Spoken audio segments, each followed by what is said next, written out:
તો નેક્સ્ટ પ્રશ્ન છે વર્ગીકરણ અને વર્ગીકૃત કક્ષાઓ. કયો પ્રશ્ન છે મિત્રો? તો નેક્સ્ટ આપણો પ્રશ્ન છે વર્ગીકરણ અને વર્ગીકૃત કક્ષાઓ. હવે આપણે ગઈકાલના લેક્ચરની અંદર સજીવોનું નામકરણ અને નામકરણ માટેના નિયમો ભણ્યા હતા. હવે ઘણી વખત એવું બને છે કે સજીવોનું નામકરણ આપણે કરી ન શકીએ, સજીવોનું નામાધિકરણ સુધી આપણે જઈ ન શકતા હોય, સજીવોનું નામકરણ છે એ શક્ય ના હોય, તો એવા કેસની અંદર એવા સમયે જ્યારે સજીવોનું નામકરણ ન હોય એવા સમયે સજીવોને પ્રથમ કક્ષાએ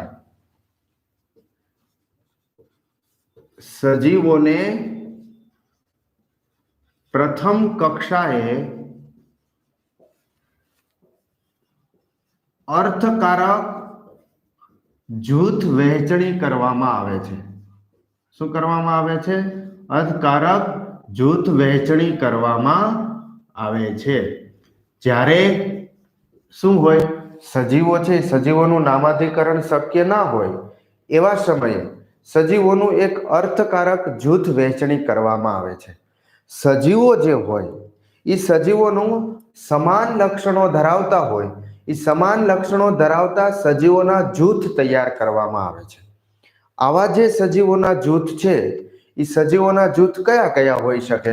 દાખલા તરીકે વનસ્પતિ છે તો વનસ્પતિઓનું જૂથ, ઉદાહરણ તરીકે પ્રાણીઓનું જૂથ, બરાબર છે, એવું જૂથ તૈયાર કરવામાં આવે કે જેની અંદર બધા વનસ્પતિઓના લક્ષણો હોય તો એવું જૂથ તૈયાર કરવામાં આવે.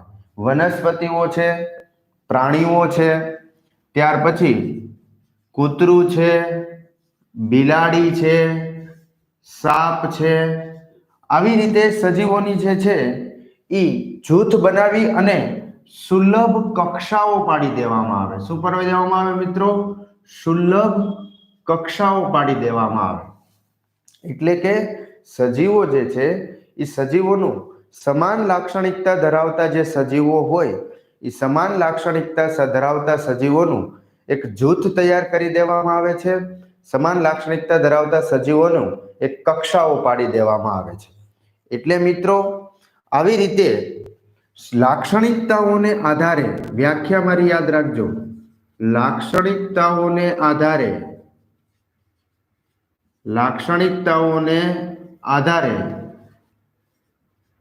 સજીવોને જુદા જુદા વર્ગકોમાં વિભાજિત કરવાની, લાક્ષણિકતાઓને આધારે સજીવોને જુદા જુદા વર્ગકોમાં વિભાજિત કરવાની પદ્ધતિને વર્ગીકરણ તરીકે ઓળખવામાં આવે છે. બરાબર છે? જુદા જુદા જૂથ. હવે બીજી વસ્તુ યાદ રાખો કે આપણે કીધું કે સજીવોને જુદા જુદા જૂથની અંદર વહેંચી દેવામાં આવે છે, સજીવોને જુદી જુદી કક્ષાઓની અંદર વહેંચી દેવામાં આવે છે. તો જૂથ અથવા તો કક્ષાઓ જે છે એ જૂથ અને કક્ષાઓ માટે વૈજ્ઞાનિક શબ્દ પ્રયોગ વર્ગકો એવો શબ્દ વપરાય છે. શું શબ્દ વપરાય છે? વર્ગકો. વર્ગકો શબ્દનું પ્રયોજન કરવામાં આવે છે. બરાબર છે? સજીવો જે છે એ સજીવોનું જે જૂથ તૈયાર કરવામાં આવે, સજીવોને જે જુદા જુદા કક્ષાઓની અંદર મૂકવામાં આવે અથવા તો જુદું જુદું જે હરોળ બનાવવામાં આવે, સમાન લાક્ષણિકતા ધરાવતા સજીવો હોય એનું એક જૂથ તૈયાર કરવામાં આવે, બીજું જૂથ બનાવવામાં આવે કે જેની અંદર પણ સમાન લાક્ષણિકતા ધરાવતા સજીવો હોય. એટલે સમાન લાક્ષણિકતા ધરાવતા સજીવોનું જે જૂથ તૈયાર કરવામાં આવે એને વર્ગકો તરીકે ઓળખવામાં આવે છે. એટલે જૂથ અથવા તો કક્ષાઓ છે એ જૂથ અને કક્ષાઓ માટે વૈજ્ઞાનિક શબ્દ પ્રયોગ કયો કરવામાં આવે છે? તો એના માટે વૈજ્ઞાનિક શબ્દ પ્રયોગ ઉપયોગ કરવામાં આવે છે વર્ગકો અથવા તો વર્ગક. બરાબર છે. એક શબ્દ એક વચનની અંદર તમે બોલતા હોય તો એના માટે કયો શબ્દ વપરાય? વર્ગક. અને બહુવચનની અંદર જો તમે બોલતા હોય તો એના માટે કયો શબ્દ પ્રયોગ વપરાય છે? તો વર્ગકો. બરાબર છે. એટલે હું તમને દાખલા તરીકે એમ કહું કે વનસ્પતિઓ છે તો વનસ્પતિ પણ એક વર્ગક કહેવાય. વનસ્પતિ પણ શું છે? એક વર્ગક છે. બરાબર છે. ઘઉં છે, વનસ્પતિની અંદર ઘઉં આવે તો ઘઉં પણ એક વર્ગક છે. બરાબર છે. એવી જ રીતે પ્રાણીઓ છે તો પ્રાણીઓ પણ એક વર્ગક છે. પ્રાણીઓ પણ શું બને? તો મિત્રો પ્રાણીઓ પણ શું બને? વર્ગક બને. અને આમાંથી કૂતરો, બિલાડી કે કોઈ પણ તમે ઉદાહરણ લઈ લો તો એ પણ શું બને? વર્ગક બને. એટલે વનસ્પતિ પણ વર્ગક છે અને વનસ્પતિનો સભ્ય ઘઉં પણ એક વર્ગક છે. કારણ કે વનસ્પતિની અંદર એવા બધા સજીવો આવશે કે જેની બધાની લાક્ષણિકતાઓ સમાન હશે અને ઘઉંની અંદર એવા બધા આવશે, ઈ પણ એક કક્ષા છે, ઈ પણ એક જૂથ છે, ઈ પણ એક હરોળ છે. એટલે તમે કહો કે જૂથ બરાબર હરોળ બરાબર કક્ષા બરાબર વર્ગક. આ ચારે ચાર એક જ મિનિંગ છે. સજીવોનું જે અર્થકારક જૂથ વહેંચણી કરવામાં આવે, સજીવોનું જે જૂથ તૈયાર કરવામાં આવે, એ સજીવોના જે જૂથ જે છે એ જૂથને મિત્રો આપણે શેના તરીકે ઓળખીએ છીએ? તો એવા જૂથને આપણે વર્ગક તરીકે ઓળખીએ છીએ. હવે બીજી વસ્તુ મિત્રો કે વર્ગક જે છે, વર્ગક એ વર્ગક એટલે કે લાક્ષણિકતાઓ જે છે એ લાક્ષણિકતાઓને આધારે સજીવોને જુદા જુદા વર્ગકોમાં વિભાજિત કરવામાં આવે છે. લક્ષણોને આધારે સજીવોને જુદા જુદા જૂથની અંદર વિભાજિત કરવામાં આવે છે. તો સજીવોને જુદા જુદા જૂથની અંદર વિભાજિત કરવાની જે પ્રક્રિયા છે એ વિભાજિત કરવાની પ્રક્રિયાને મિત્રો શેના તરીકે ઓળખવામાં આવે છે? વર્ગીકરણ તરીકે ઓળખવામાં આવે છે. હવે વર્ગીકરણના સિદ્ધાંતો અને તેના અભ્યાસને વર્ગીકરણના આપણે જે વાત કરી કે વર્ગીકરણના સિદ્ધાંતો અને તેના અભ્યાસને વર્ગીકરણ વિદ્યા કહેવાય. વર્ગીકરણ વિશેનો જે અભ્યાસ છે એ વર્ગીકરણના સિદ્ધાંતો અને તેનો અભ્યાસ છે. વર્ગીકરણના સિદ્ધાંતો અને તેના અભ્યાસને શેના તરીકે ઓળખવામાં આવે છે મિત્રો? તો વર્ગીકરણ વિદ્યા તરીકે ઓળખવામાં આવે છે. એને ઇંગ્લિશમાં ટેક્સોનોમી કહેવાય. વર્ગીકરણ વિદ્યાને ઇંગ્લિશમાં શું કહેવાય છે? ટેક્સોનોમી તરીકે ઓળખવામાં આવે છે. હવે વર્ગીકરણની અંદર કઈ કઈ બાબતોનું ધ્યાન રાખવામાં આવે છે અથવા તો આધુનિક વર્ગીકરણ શેના ઉપર કરવામાં આવ્યું છે? તો કોઈ પણ સજીવનું આધુનિક વર્ગીકરણ છે એ આધુનિક વર્ગીકરણ ચાર મુખ્ય બાબતોને ધ્યાનમાં લઈને કરવામાં આવે છે. વર્ગીકરણ માટેનો આધાર કયો છે? આધુનિક વર્ગીકરણ માટેનો આધાર કયો છે? તો આધુનિક વર્ગીકરણ માટેનો આધાર ચાર બાબતો છે. સજીવોની બાહ્ય રચના, સજીવોની બાહ્ય રચના, સજીવોની આંતરિક રચના, એના વિકાસની પ્રક્રિયા એટલે કે એનો વિકાસ કેવો થાય છે, વિકાસની પ્રક્રિયા, અને પરિસ્થિતિકીય બાબત છે એ પરિસ્થિતિકીય બાબત. આટલી બાબતો છે, આ ચાર મુખ્ય આધાર છે કે જેના આધારે વર્ગીકરણનો અભ્યાસ કરવામાં આવે છે. બરાબર છે. એટલે વર્ગીકરણ માટેનો આધાર છે આ ચાર બાબત છે. પરિસ્થિતિકીય બાબત એટલે શું કહેવાય? સજીવનો પર્યાવરણ સાથેનો જે સંબંધ છે એ સજીવનો પર્યાવરણ સાથેના સંબંધને શેના તરીકે ઓળખવામાં આવે છે? તો સજીવનો પર્યાવરણ સાથેના સંબંધને પરિસ્થિતિકીય બાબત એટલે સજીવનો પર્યાવરણ સાથેનો જે સંબંધ છે એને શેના તરીકે ઓળખવામાં આવે છે? પરિસ્થિતિકીય તરીકે ઓળખવામાં આવે છે. સજીવનો પર્યાવરણ સાથેનો જે સંબંધ છે એ સજીવનો પર્યાવરણ સાથેના સંબંધને શું કહેવાય છે? પરિસ્થિતિકીય કહેવાય છે.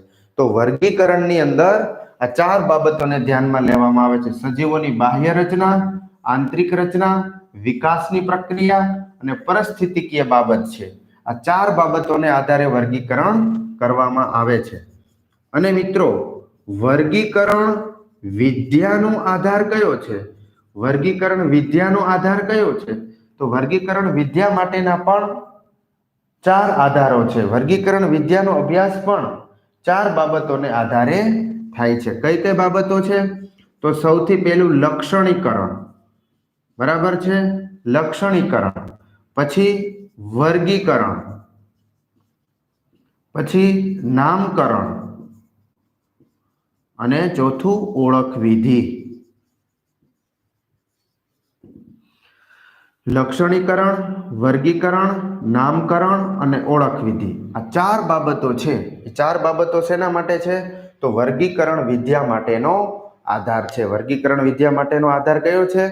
તો લક્ષણીકરણ, વર્ગીકરણ, નામકરણ અને ઓળખ વિધિ, આ ચાર બાબતો છે.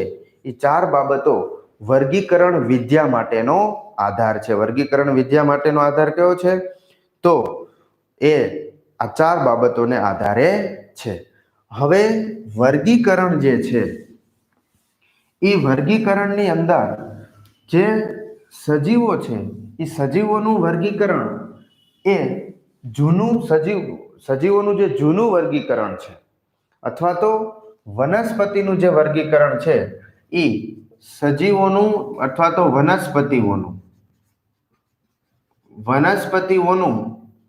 જૂનું વર્ગીકરણ જે છે એ જૂનું વર્ગીકરણ સિસ્ટેમેટિક્સ પ્રમાણે થતું હતું. શેના આધારે? સિસ્ટેમેટિક્સ છે એ લેટિન શબ્દ છે. સિસ્ટેમેટિક્સ કેવો શબ્દ છે? લેટિન શબ્દ છે. અને સિસ્ટેમેટિક્સનો મિનિંગ શું થાય છે? સિસ્ટેમેટિક્સનો મિનિંગ થાય છે પદ્ધતિસરનું વિજ્ઞાન અથવા તો પદ્ધતિસરની ગોઠવણી.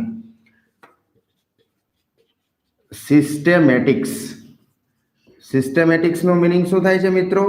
સિસ્ટેમેટિક્સનો મિનિંગ છે પદ્ધતિસરની ગોઠવણી. પદ્ધતિસરની ગોઠવણી, બરાબર છે? પહેલાનું જે વનસ્પતિનું વર્ગીકરણ છે એ વનસ્પતિનું વર્ગીકરણ કોના મુજબ છે?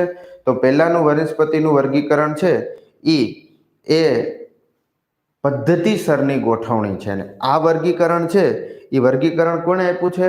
તો લિનિયસ દ્વારા આપવામાં આવ્યું છે. આ વર્ગીકરણ કોને આપ્યું છે? સિસ્ટમેટિક્સનો મિનિંગ એકવાર પૂછાણો તો નીટની અંદર. સિસ્ટમેટિક્સનો મિનિંગ શું થાય છે? સિસ્ટમેટિક્સનો મિનિંગ થાય છે પદ્ધતિસરની ગોઠવણી, બરાબર છે? એટલે જૂનું વર્ગીકરણ જે છે સજીવોનું જૂનું વર્ગીકરણ સિસ્ટમેટિક્સ મુજબ કરવામાં આવતું હતું. એટલે કે પદ્ધતિસરની ગોઠવણી મુજબ છે એ જૂનું વર્ગીકરણ કરવામાં આવતું હતું. ને નવું વર્ગીકરણ જે છે એ નવું વર્ગીકરણ ને નિયો સિસ્ટમેટિક્સ તરીકે ઓળખવામાં આવે છે.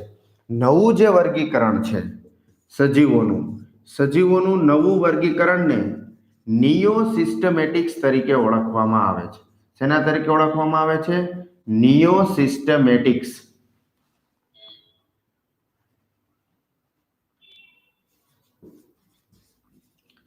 નવું વર્ગીકરણ કોના મુજબ કરવામાં આવે છે? તો નિયો સિસ્ટેમેટિક્સ, બરાબર છે?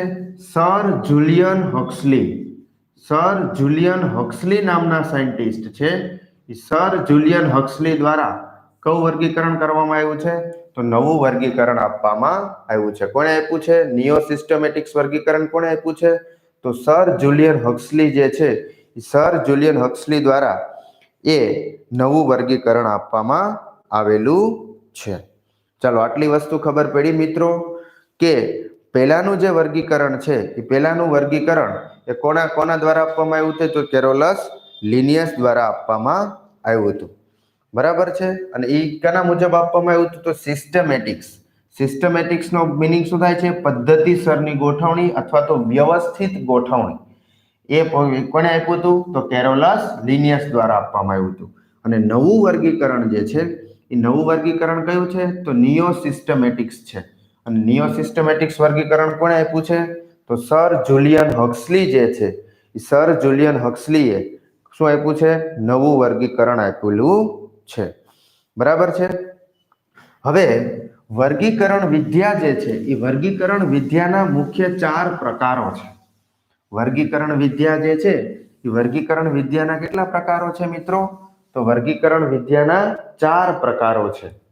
બરાબર, એ હું તમને કહું છું. વર્ગીકરણ વિદ્યાના પ્રકારો. વર્ગીકરણ વિદ્યાના કેટલા પ્રકારો છે? તો વર્ગીકરણ વિદ્યાના જુદા જુદા પ્રકારો આપણે વાત કરવી છે. આપણે ટેક્સોનોમીની વાત કરીએ છીએ, વર્ગીકરણ વિદ્યાની વાત કરીએ છીએ. તો વર્ગીકરણ વિદ્યાના છે એ મુખ્ય 4 પ્રકારો છે. પહેલું છે આલ્ફા ટેક્સોનોમી. પહેલું કયું છે? Alpha taxonomy. જ્યારે કોઈ પણ સજીવનું વર્ગીકરણ છે એ વર્ગીકરણ એ સજીવના બાહ્ય દેખાવ પર આધારિત હોય છે. વર્ગીકરણ જે છે એ વર્ગીકરણ બાહ્ય દેખાવને આધારે થતું હોય. બાહ્ય દેખાવને આધારે થતું હોય તો તેને આલ્ફા ટેક્સોનોમી તરીકે ઓળખવામાં આવે છે. વર્ગીકરણ બાહ્ય દેખાવને આધારે થતું હોય તો એવા વર્ગીકરણને કેવું વર્ગીકરણ કહેવાય છે મિત્રો? આલ્ફા ટેક્સોનોમી તરીકે ઓળખવામાં આવે છે. ત્યાર પછી બીજો પ્રકાર જે છે એ બીજો પ્રકાર છે બીટા ટેક્સોનોમી. બીજો પ્રકાર કયો છે? Beta taxonomy. બરાબર છે. તો વર્ગીકરણ જે છે એ વર્ગીકરણ બાહ્ય દેખાવ ઉપરાંત, એટલે કે બાહ્ય દેખાવ તો છે જ, પણ બાહ્ય દેખાવ ઉપરાંત આંતરિક લક્ષણો જે છે એ આંતરિક લક્ષણોને આધારે થતું હોય. એટલે કે આંતરિક લક્ષણોને આધારે વર્ગીકરણ બાહ્ય દેખાવ ઉપરાંત આંતરિક લક્ષણોને આધારે થતું હોય તો તેને બીટા ટેક્સોનોમી તરીકે ઓળખવામાં આવે છે. અને શેના તરીકે ઓળખવામાં આવે છે મિત્રો? તો બીટા ટેક્સોનોમી. એટલે કે આંતરિક રચના. કોઈ પણ વનસ્પતિ દાખલા તરીકે તમે વાત કરતા હોય તો વનસ્પતિના આંતરિક લક્ષણો છે એ વર્ગીકરણની અંદર વનસ્પતિના આંતરિક લક્ષણોને પણ જો ધ્યાનમાં લેવામાં આવ્યા હોય તો એવા વર્ગીકરણને બીટા વર્ગીકરણ તરીકે ઓળખવામાં આવે છે. અને ત્યાર પછી છે ઓમેગા ટેક્સોનોમી. ત્રીજું કયું છે? Omega taxonomy. ઓમેગા ટેક્સોનોમી કેવું કોને કહેવાય? તો વર્ગીકરણ જે છે એ વર્ગીકરણ તમામ બાબતો, બરાબર, તમામ માહિતીને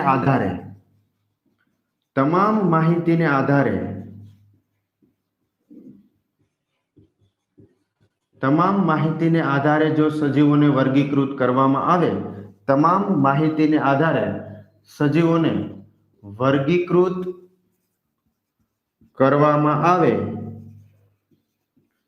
તો તેને ઓમેગા ટેક્સોનોમી કહેવાય.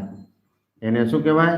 ઓમેગા ટેક્સોનોમી તરીકે ઓળખવામાં આવે છે. એટલે કે બીજી તમામ ઝીણામાં ઝીણી બાબત છે એ ઝીણામાં ઝીણી બાબતને જ્યારે વર્ગીકરણની અંદર સાંકળી લેવામાં આવે, ઝીણામાં ઝીણી બાબતને જ્યારે વર્ગીકરણની અંદર ધ્યાનમાં રાખવામાં આવે તો એવા પ્રકારનું જે વર્ગીકરણ છે એવા પ્રકારના વર્ગીકરણને શેના તરીકે ઓળખવામાં આવે છે મિત્રો? તો એવા પ્રકારના વર્ગીકરણને ઓમેગા ટેક્સોનોમી તરીકે ઓળખવામાં આવે છે. જેને આપણે શેના તરીકે ઓળખીએ છીએ? તો ઓમેગા ટેક્સોનોમી તરીકે ઓળખીએ છીએ. ત્યાર પછી ચોથું છે કોષ વિદ્યાકીય વર્ગીકરણ. ચોથું કયું છે? કોષ વિદ્યાકીય વર્ગીકરણ. કોષ વિદ્યાકીય વર્ગીકરણની અંદર શું આવે છે? તો જ્યારે કોઈ પણ કોષની રચના, એનું બંધારણ, રંગસૂત્રની સંખ્યા, કોષની જે બાબતો હોય, કોષની રચના, એનું બંધારણ, રંગસૂત્રની સંખ્યા વગેરે બાબતો છે એ વગેરે બાબતોને આધારે વગેરે બાબતોને આધારે જ્યારે સજીવોને વર્ગીકૃત કરવામાં આવે કે કોષની રચના કેવી છે, આદિકોષ કેન્દ્રીય છે, સુકોષ કેન્દ્રીય છે, એકકોષી છે, બહુકોષી છે, આવી કોષની કોઈ પણ બાબત હોય એ બાબતોને ધ્યાનમાં લઈને જ્યારે વર્ગીકરણ કરવામાં આવતું હોય તો એવા વર્ગીકરણને કોષ વિદ્યાકીય વર્ગીકરણ કહેવાય. આ ઉપરાંત કોષ વિદ્યાકીય વર્ગીકરણની અંદર બીજી કઈ બાબત આવે છે તો રંગસૂત્રની સંખ્યા. કોષ વિદ્યાકીય વર્ગીકરણની અંદર રંગસૂત્રની સંખ્યા કેટલી છે. તમને બધાને ખબર છે કે કોષની અંદર કોષ કેન્દ્ર હોય અને કોષ કેન્દ્રની અંદર જનીન દ્રવ્ય જેના ઉપર આવેલું છે, જનીનો જેના ઉપર આવેલા છે એ રંગસૂત્ર. તે રંગસૂત્રની સંખ્યા કેટલી છે, એકકીય છે કે દ્વિકીય છે, 2n છે કે 2n છે, આવી બધી જે બાબતો છે એ બધી બાબતોને ધ્યાનમાં લઈને જે વર્ગીકરણ કરવામાં આવતું હોય તો એને શેના તરીકે ઓળખવામાં આવે છે, કોષ વિદ્યાકીય વર્ગીકરણ તરીકે ઓળખવામાં આવે છે. ત્યાર પછી છે જૈવ રાસાયણિક વર્ગીકરણ. પાંચમો વર્ગીકરણ વિદ્યાનો પ્રકાર કયો છે, જૈવ રાસાયણિક વર્ગીકરણ. જૈવ રાસાયણિક વર્ગીકરણ. હવે જૈવ રાસાયણિક વર્ગીકરણની અંદર શું આવશે તો જ્યારે કોઈ પણ વનસ્પતિ હોય કે સજીવ હોય એનું રાસાયણિક લક્ષણોનો ઉપયોગ કરી અને વર્ગીકરણ કરવામાં આવે. દાખલા તરીકે એનું રાસાયણિક બંધારણ છે, એનો સુગંધ છે, એનું સ્વાદ છે, જૈવ રાસાયણિક લક્ષણો હોય એટલે કે સજીવના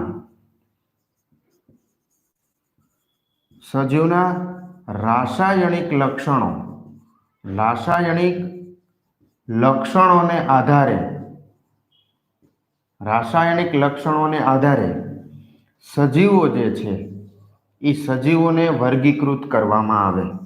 બરાબર છે. રાસાયણિક લક્ષણો કેવા છે એ રાસાયણિક લક્ષણોને આધારે જ્યારે સજીવોને વર્ગીકૃત કરવામાં આવે તો એવા વર્ગીકરણને કેવું વર્ગીકરણ કહેવાય છે, જૈવ રાસાયણિક વર્ગીકરણ તરીકે ઓળખવામાં આવે છે.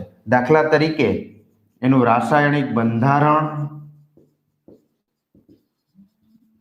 સ્વાદ, સુગંધ, આવી બધી બાબતો છે. આ બધી બાબતોને વર્ગીકરણમાં ધ્યાનમાં લેવામાં આવે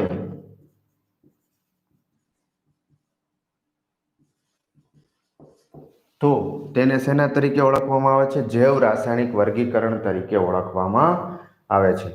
તો મિત્રો આ પાંચ જે જુદા જુદા પ્રકારો છે, 5 પ્રકારો કોના છે, વર્ગીકરણ વિદ્યાના જુદા જુદા 5 પ્રકારો છે.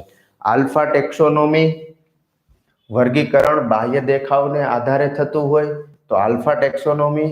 બીટા ટેક્સોનોમી, વર્ગીકરણ ટેક્સોનોમી એટલે વર્ગીકરણ બાહ્ય દેખાવ ઉપરાંત આંતરિક લક્ષણોને આધારે થતું હોય તો એને શું કહેવાય મિત્રો, બીટા ટેક્સોનોમી કહેવાય. ઓમેગા ટેક્સોનોમી, વર્ગીકરણમાં તમામ માહિતીને આધારે સજીવોને વર્ગીકૃત કરવામાં આવતા હોય તો એને શું કહેવાય, ઓમેગા ટેક્સોનોમી તરીકે ઓળખવામાં આવે છે. કોષ વિદ્યાકીય વર્ગીકરણ કોને કહેવાય તો જે વર્ગીકરણની અંદર કોષની રચના, એનું બંધારણ, રંગસૂત્રની સંખ્યા જેવી વગેરે બાબતોને ધ્યાનમાં લેવામાં આવતી હોય તો એને કોષ વિદ્યાકીય વર્ગીકરણ તરીકે ઓળખવામાં આવે છે.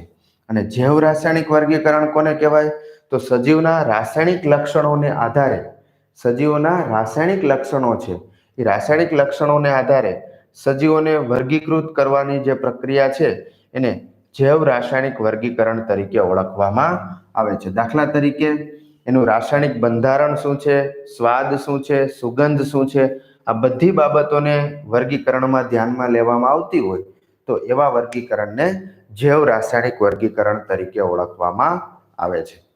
તો જે વર્ગીકરણ છે એ વર્ગીકરણની અંદર મિત્રો આટલા મુદ્દાઓ છે વર્ગીકરણ વિદ્યાના પ્રકારો. એ વર્ગીકરણ વિદ્યાના પ્રકારોને ખાસ યાદ રાખવાના છે. તો અહીંયા આપણે આ પહેલો ટોપિક પૂરો કરીએ છીએ, વર્ગીકરણ અને વર્ગીકરણ વિદ્યાના પ્રકારો. હવે નેક્સ્ટ વિડીયોની અંદર છે, નેક્સ્ટ લેક્ચરની અંદર આપણે વર્ગીકૃત કક્ષાઓ છે એ વર્ગીકૃત કક્ષાઓ વિશે થોડી ડિટેલમાં વાત કરશું. થેન્ક યુ વિદ્યાર્થી મિત્રો.